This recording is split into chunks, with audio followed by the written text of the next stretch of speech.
Just because Liz Cheney believes Donald Trump is a threat to democracy, that doesn't make her a saint. Who doesn't know? Well, some people don't believe he is, but you don't get extra brownie points from me for being against Donald J. Trump. That's the easy part. Unfortunately, we've seen people popping up, especially neoliberals, coming to her rescue. I want you to check out this tweet. Occupy Democrats breaking. Liz Cheney dances on Donald Trump's political grave.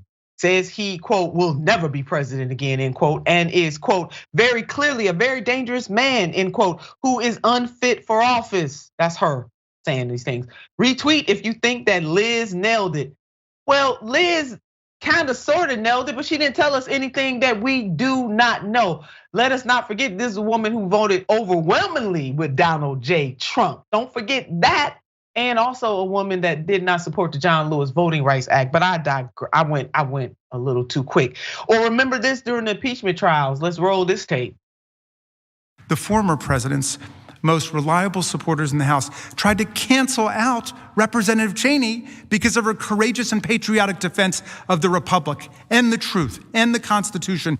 Who says you can't stand up against bullies? Who says? In my mind, Liz Cheney is a hero. You know what, Mayor? They're gonna have her running for president. You go ahead. I just can't with this one. I believe the way they sound right now, they're gonna support her in the primary more than they did Bernie. And I mean, oh yeah.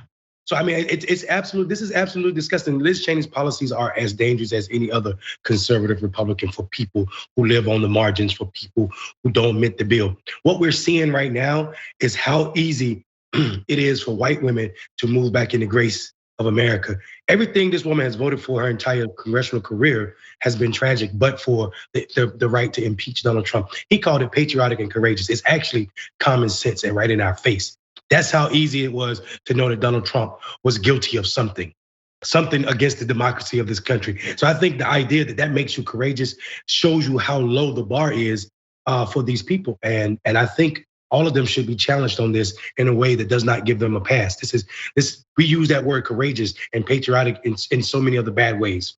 What happened to courageous and patriotic when you see black people in Ferguson in the street risking a felony for shutting it down when they killed lives? Where's that title?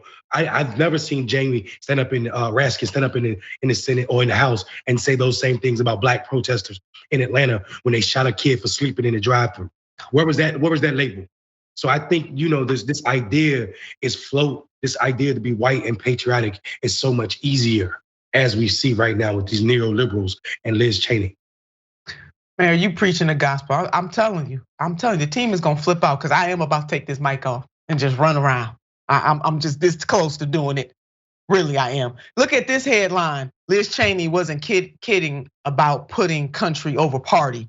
7 weeks after Liz Cheney said she'd back Democrats because partisanship has to have a limit.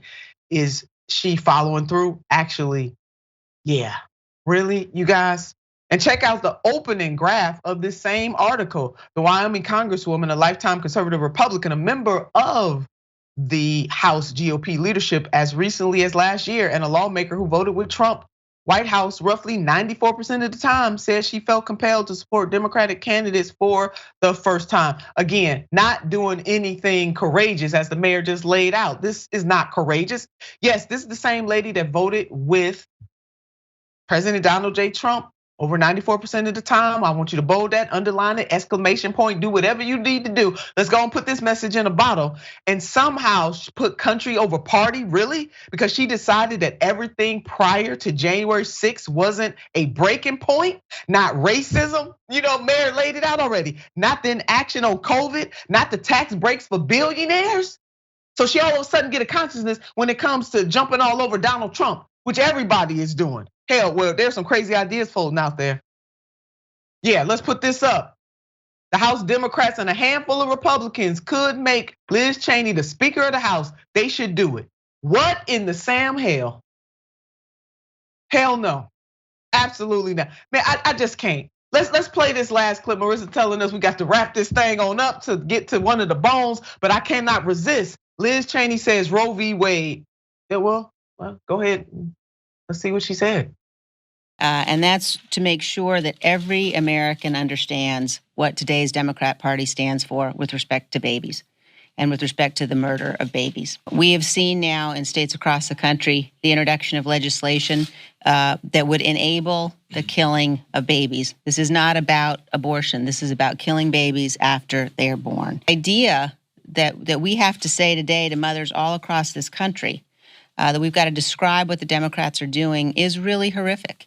And I want to ask mothers across this country to join with us to make sure that we don't see our maternity wards turned into killing fields. Jesus Christ. Now, I get that she's so-called pro-life, but they pro-birth. They not pro-life because they don't give a damn about the lives once they get here. Oh Lord, let's play what Mehdi had to, just play it. Last night, the House passed the John Lewis Voting Rights Advancement Act, which aims to strengthen the 1965 Voting Rights Act and protect minority voters. Parts of the VRA were, of course, gutted by our right-wing Supreme Court. The bill passed 219 to 212 on strict party lines. Not a single House Republican voted for it. Not one.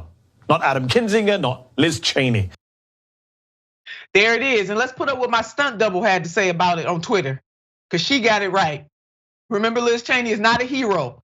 Neoliberals are so quick to credit a woman who voted against the John Lewis Voting Rights Act and celebrated Roe being overturned, instead of Black voters and organizers.